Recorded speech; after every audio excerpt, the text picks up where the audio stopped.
Miira kiyya to'achuun dadhabee yeroodhaaf maqaa kiyya himachuun barbaadu kanan dhaladheetti guddadhee jiituu magariituu Oromiyaa keessatti barnoota kiyyallee kutaa 1 hanga 12tti maatii koo biratti ergan baradhee booda kutaa 12 booddeellee qabxiin maatirikii anaaf dhufee yuunivarsiitii deemeen haa ta'uutii garuu waggaa tokko qofaa baradheen baay'ee wanta na dhukkubeef barachuu wanta nan dadhabeef gara maatii kiyyaatti deebi'een maatiin kiyyaa kolleejjii dhuunfaa na barsiisanii kolleejjii hedduun keessan beektan hedduun keessan immoo ittiin barattan University Kolleejjii Rift Valley keessatti barnoota Computer Sciencetiin baradheen eebbifamee bu'aa bahiin jireenyaa anaan kan jalqabde reefuma dhaladheen gadameessa haadha koo keessaa kan bahetti haatii fi abbaan koo ana waliin ijoollee lama qabu lamaan keenyiyyuu dubartootadha haa ta'uutii garuu ana malee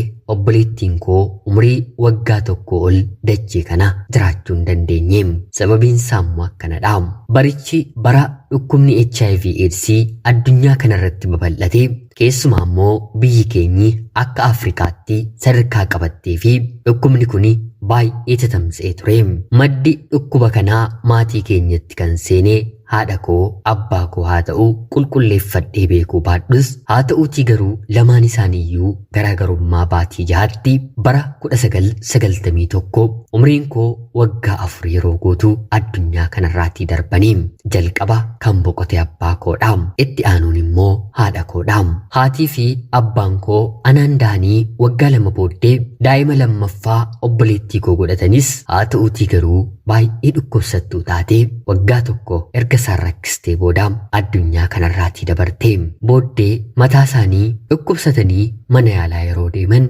dhibeen HIV/AIDS dhiiga isaanii keessa akka jiru isaanitti himame kanaan anillee tarii dhukkuba kana qabaachuu nan danda'a jedhameen mana yaalaa geessameen ilaalameen ture haa ta'uutii garuu dhukkubni HIV/AIDS dhiiga koo keessatti hin argamne yeroo sanatti namni dhukkuba kanaan qabame waggaa tokko yookiin immoo waggaa 2 yoo guddate waggaa 5 ol lafa kanarra jiraachuu waan hin dandeenyeef haatii fi abbaan koo dhumuu danda'anii maddi dhukkuba kanaa garuu akka namoonni naannoo keenyaa haasa'anitti abbaa koo akka ta'e dubbatama abbaan koo bara 1987 dirree waraanaatii galee kallachaa haadha kiyyaan fuudhee haati kiyya yeroo sanatti immoo gaa'ela jalqabaa ishee godhattee abbaa manaa ishee waliin walii galuu dadhabdeeti sa'aatii walii kanii kanarratti abbaan koo dhufee haadha koo fuudhee waggaa kan hin guunne keessattis anaan da'anii gaa'ela ho'aa dhukkubni HIV keessa jiru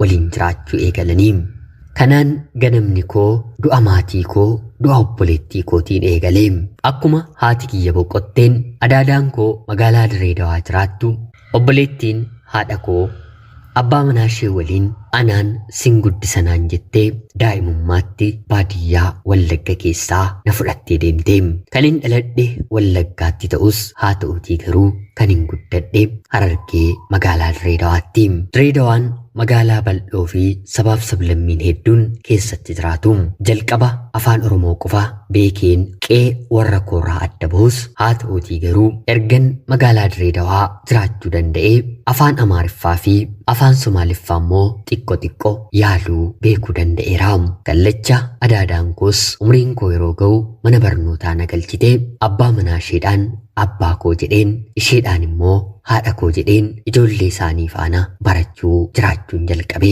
haatii fi abbaan koo lammaffaa kunneen ijoollee 4 qabu dhiira tokkoof dubartoota 3 dhiirri tokkoof durbi tokko mana keenya kana keessatti lakkuudha jalqaba irrattis isaaniif dhalatanii ana waliin hiriyaa kan ta'an gidduu umrii isaaniitti kan hin argamu dubartoota 3ffaa fi 4ffaa irratti dhalatanii ishiin 3ffaa waggaa 1 na hangafti ishee 4ffaadhaan immoo waggaa 1 hangafaanii haati keenyi hojii hin qabdu jechuun hojii mootummaa jechuu kooti abbaan keenyi immoo barsiisaa ture booddee irratti biiroo barnootaa seenee dhumarratti beenyaa bahee yeroo ammaa kana mana jiraata hanga barnootaan kutaa 2 ga'utti gaarummaas ta'e dhiibbaan haati kiyyan irratti gootu haga kanaatti naaf hin galu jechuun hammina ija ittiin ijoollee isheerraa addaan na baastu badaa hagas maratti naaf hin galu.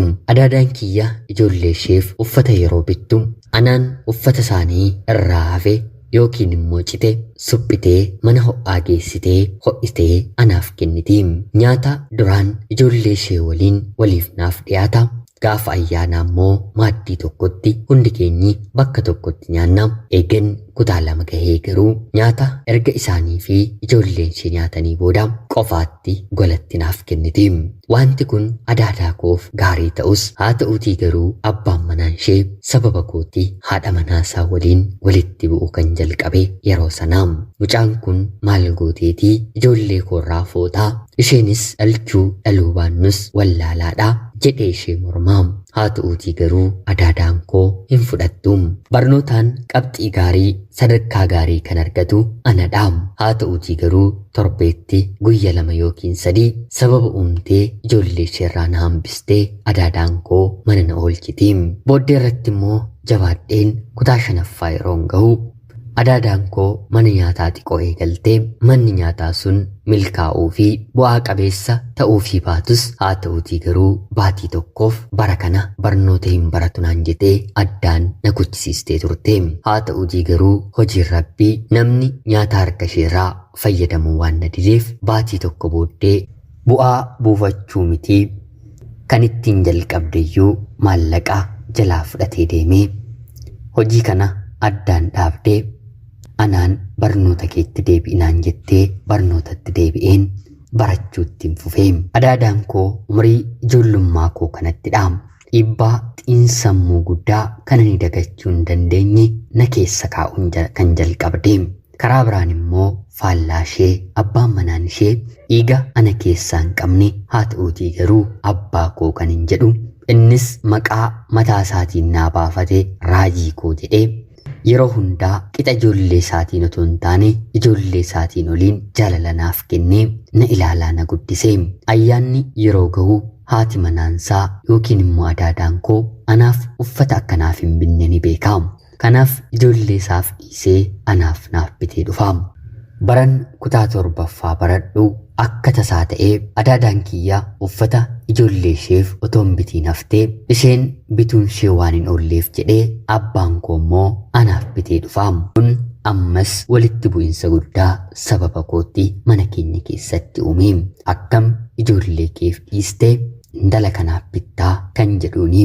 Yeroo kanatti abbaan keenyi ati yeroo ijoollee keef bittee ishee kana immoo ija addaatiin ilaaltu ani sitti dubbadhee beekaayee jedhamee dubbiin jabaatee jaarsi gidduu seeneeti.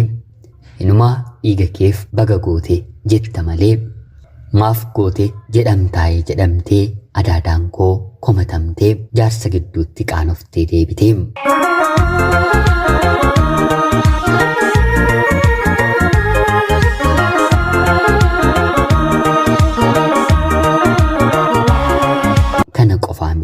Eega sanaa anaaf adaadaan koo diina dhugaanatti taatee akka mucaa obboleettii isheetti otoo hin taane diina obboleettii isheetti na ilaaluun hojii mana keessa hin hojjetamne kan irra hin beekamne ijoollee ishee harkaan hin tuqsisne ganamaa haga galgalaatti halkanirree hirriba qixxeedhaan kaastee na hojjechiifachaa jiraachaan ture. Kana qofaas miti yeroo tokko qormaan ni jira taanaan guyyaa qayyabachuun yoonnaaf hin danda'amne halkan ka'een ifaa ibsadheen qayyabadha. Haa ta'uutii garuu adaadaan koo guyyaa eessa oolteeti halkan ifaa nurratti lakkoofsista jechuun inaaffaadhaan ifaan irratti aamsiti. Akkanuma ta'e immoo otuman dhiibamuu barnoota koottanii dadhabduun turre. Barsiisonni mana barumsaa kiyyaa otoosiif haalli mijatee mana barumsaa kana keessaa karaa dubartootaas karaa dhiirotaas namni haga keetti dandeettii qabu hin jiru naan jedhu. Mana galee qayyabachuuf yeroon waan naaf hin kennamneef gurra kiyya guddiseen dareetti barsiisaa koo dhaggeeffadha. Wanta daree keessatti ta'uu irratti hirmaadha. Kan naaf hin galle nan gaafadha. Kana hunda keessatti abbaan koo baatii baatiidhaan yookiin immoo torbee lamaan dhufee intalli kiyyaa akkami jedhee hiriyoota isaa barsiisota gaafata. Yeroo isaan yaada jajjabinaa itti himan dhufee natti himuun jabaadhu naan jedhee dugdanaaf ta'aam. Dhuguma abbaan na alchee otoo narra jiraate illee hanga isaa akka naan quuqamne naan dhamaane natti dhaga'amaam. Kanaan otoon jedhu barnootaan kutaa 10ffaa yeroon ga'u dargaggeessi magaala keenyaa maatiinsaa abbootii qabeenyaa ta'an barnoota kutaa 12ffaa xumuree kolleejjii baratu karaa obboloota koo waa'ee koo gaafachuu ni jalqabaam. Obboloota koo jechuun ijoollee adaadaa koo intala isheen hangaftuu fi ishee booddee koo jirtu lamaan jechuudhaam. Yeroo isaanitti siqu lamaan keessaa tokko isaanii kan barbaade isaanitti fakkaatee tureem. Haa ta'uutii garuu alana isaan bira deemetti waa'ee koo isaan gaafataam. Haa ta'uutii garuu isaan deebii gaarii deebii sirrii waa'ee kiyyaa isatti himaniim. Inni anaan kan beeku yeroo barnootaan kutaa 10 baratu barattuu kutaa 6 ta'een badhaasa yeroon fudhu barsiisonni dubartoota fakkeenya yeroo godhatan barattoota sadarkaa olaanootiin illee maqaa kiyya kaasanii yeroo haasa'anidhaam. Dubbii obboloota koo dhiisee karaa hiriyoota gara koo jiranii dhufeem. Yeroo kanatti tureem obboleettiin kiyya hangafaa jaalallee kiyya na jalaa fudhatte jedhee otoo anaa fi inni dubbiin jalqabiin gaaffii jaalalaallee anaaf hin dhiyeessiin guyyaa tokko mana barumsaatii yeroo gallu na waliin galee jennaan na argitee kan isheen haadha keenyatti yookiin immoo adaadaa kootti dubbatteem. Mucaa sooressaa mitire adaadaan koo amma immoo jettee buddeena ijoollee koo karaa kanaa cufuu jalqabdee jechuun narratti ka'uu jalqabdeem. Lola kanaan abbaan kiyyallee fiildii deemee guyyaa 3 mana namaa buleeraam. Guyyaa 3 booddee abbaan koo yeroo fiildiitii deebi'u mana namaatii na waamchistee otoo isheetti hin beekamiin nagaa uumnee jiraachuutti fufneem. Otuu abbaan kiyya dubbii kana yeroos dhagaheera ta'ee lola addaatu ammas mana keenya keessatti uumamaam. Kan nama ajaa'ibu abbaan koo duuba kiyyaan waa'ee koollee qoratee eenyu na waliin akka haasa'u dhiira eenyutu na waliin akka deemu sirriitti ni beeka tureem. Kanaanis gorsa yeroo isaa eeggate anaaf kennam. Ati dubartiidhaam qorumsa gurguddaatu fuuldura keetti si eegaam. Waan guutuu hundumaaf hin ariifatiin obsinaan jedhaam. Anis yaada abbaa koo cinaacha godheen ofirran dabarsuum. Haa ta'uutii garuu dargaggeessi kun waggaa tokko guutuu na waliin deemee booddee irratti anumaaniyyuu jaalalirraa na qabnaan gaaffii jaalalaasaa nan fudhadheem. Obboloonni kiyya mana jiran lamaan garuu kanatti gammadoo mitiim. Waan akkan ulfaa'een diqaalaa baadheen mana dhufeetti waa'ee koo haasa'uum. Abbaan kiyya yoo mana hin jirre qofa waa'een koon dubbatamuum. Kanaan ala garuu umrii koo ijoollummaatii kaasee mata duree ta'een mataa dhukkubbiitti uumeen obbolaa dubartootaa 3 gidduutti kan hin haasa'amu anaam. Ilmi dhiiraa hangafti keenyillee akkuma abbaasaa anaan na jaallataam. Maal goote jedheetu anaaf falmaam. Kanaan gareetu mana keenya keessa jiraam. Nuyi 3 fi isaan 4 dhiira 2 durba 1 fi dubartoota 4 haadha dabalatee garaagarummaa guddaatu nu gidduutti uumamaam. Tarii obboleessi keenya hangafaa otoo mana jiruu waa'ee koo kaasanii abaluu waliin deemti jedhanii na hammeessaniiru taanaan inni dafee atoo abaluu waliin bakka akkanaatti ani sin argine abaluu sin argine jechuun haadhaa fi ijoollee walitti buusaam. Kanaan kutaa 11f kutaa 12 jaalala gaarii waliin uumnee waliin dabarsineem. Innis barnoota kolleejjii isaa eebbifameem. Kanaan carraa yuunivarsiitii na dhaqabee haa ta'uutii garuu baatii 4 qofa bakka sana tureen baay'ee na dhukkubnaan abbaan koo dhiisi sitti hafu jennaan barnoota kana addaan kuteen waggaa tokko dabarseen bara sattaanu obboleettii kiyya ishee quxisuu waliin kolleejjii seeneen barachuun eegaleem. Alanuman kolleejjii seeneen barnootatti dadhabduun ta'eem. Obboleettii kiyya waliin hin deema waliin hin gala daree tokkotti baranna akkuma ishee dadhabduun ta'eem. Abbaan koo maal taate mucaan koo jedhee baay'ina waliin rakkataam. Jaalallee koo waliinis hariiroo keenya itti fufneeraam. Karoorri yookiin immoo kaayyoon keenyi barnoota yeroon xumuru sirna gaa'elaa amantaa ortodoksii takliilii anis kabaja kiyyaan innis kabaja isaatiin magaala kana keessatti wal fuuna jennee waadaa waliif gallee turreem. Haa ta'uutii garuu yeroodhaa gara yerootti jaalalleen koo na jibbuu na aarsuu fi kanneen kana fakkaatanii jalqabeem. Yookiin walitti buunee walirraa addan baanu yookiin immoo akka jalqaba waliif karoorsinetti wal kabajnee wal jaallannee waliin turuus hin dandeenyeem. Kanuma keessatti garuu barnoota koo waggaa 3 baradheen nan xumureem. Waggaa 3 akkuman xumureen kanfaltiin obboleettii kiyyaaf malee anaaf guutuunsaa waan hin kennamneef sartifikeetii eebbaa kanfaltii yoo xumurte malee siif hin kennamu naan jedhameem. Abbaan koo ni dhiphateem. Anaafis kanfaluu dadhabeem. Yeroo kanatti ani abbaa kiyyaan hin dhiphatiin nama naaf kanfalu hin dhabuu yookiin immoo hojii maxee hojjedheen nan kanfaladhan jedheeniim. Kanaan eebbifamnee xumurree otuu sartifikeetiin fudhatiin hanga maallaqni kuni sirraa kanfalamutti jedhee jaalalleen koo hojii maatii isaa keessatti raabsaa biiraa magaala keessatti waan daldalaniif qarshii xiqqoodhaan qacarameen akkan hojjedhu bakka naaf argeem. Anis gammadeen hojii kana hojjechuu jalqabeem. Manneen giroosarii fi hoteelotaaf konkolaataadhaan dhugaatii biiraa raabsaa oolla.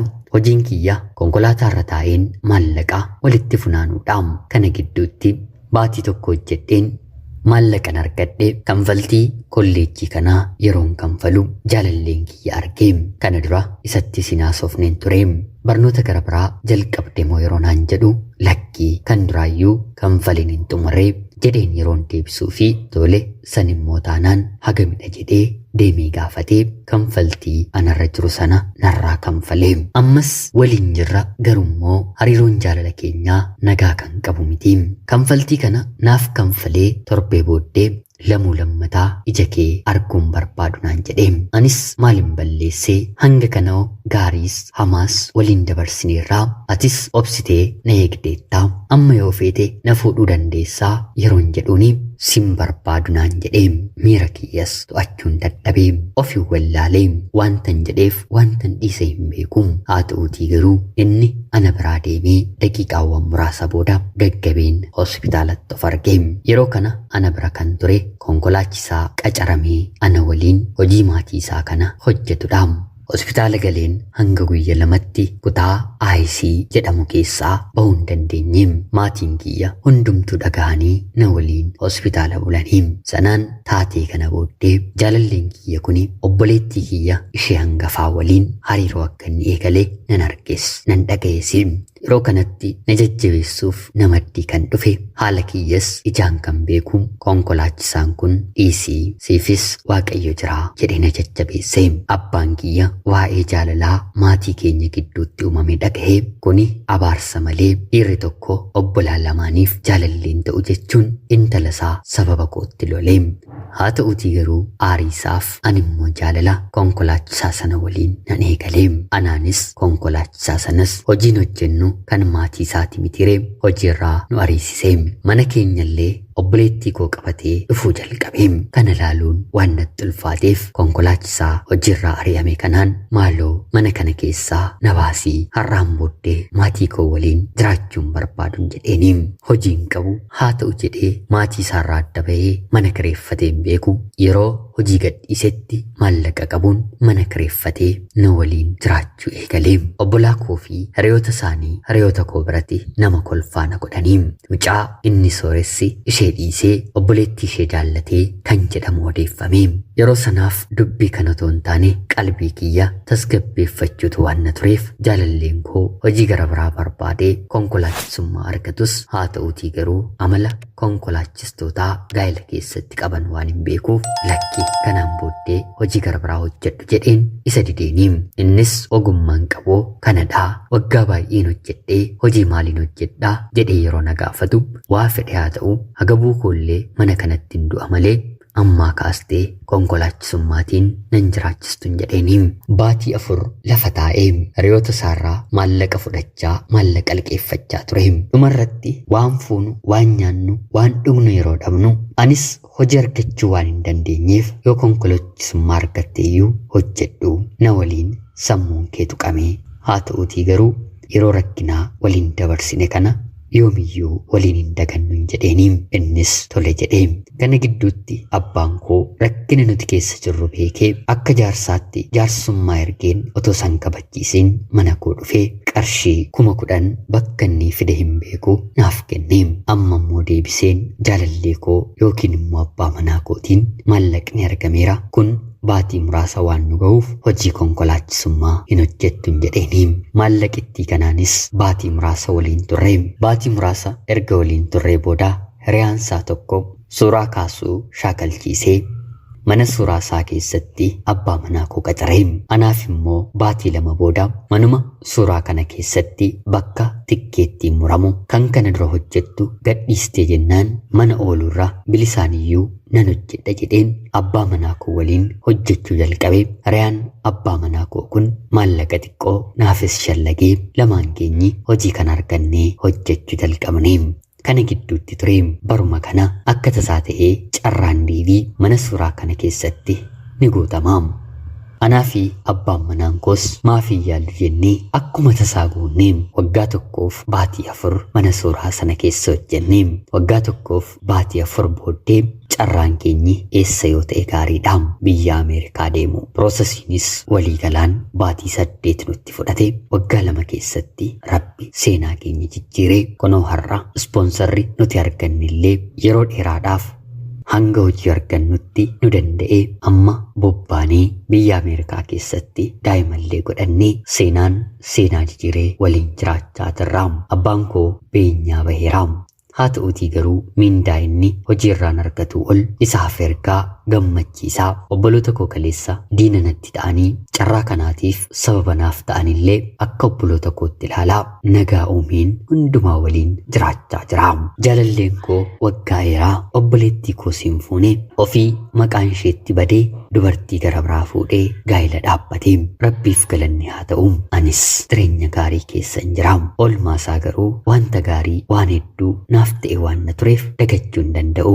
Haa ta'uutii garuu bakkan kufetti bakkan gagabetti yeroo inni na dhiisee deemu ol na kaasee na waliin kan dhaabbate hiyyeessa akka kootiin hagaarraatti waliin jirra. Isa boriillee Rabbi guddaatu beekam. Har'a dukkana kan hin mul'anne cillimii kan fakkaatu hundi boris itti fufu miti. Karaa kam Rabbi akka isinirraa qaasu hin beekamu. Buddeena kam Rabbi akka isiniif qopheesse hin beektanii. Kanaaf abdiin kutatinaa waan hojjettanitti jabaadhaa yaadan jedhu isiniif hin qabaam.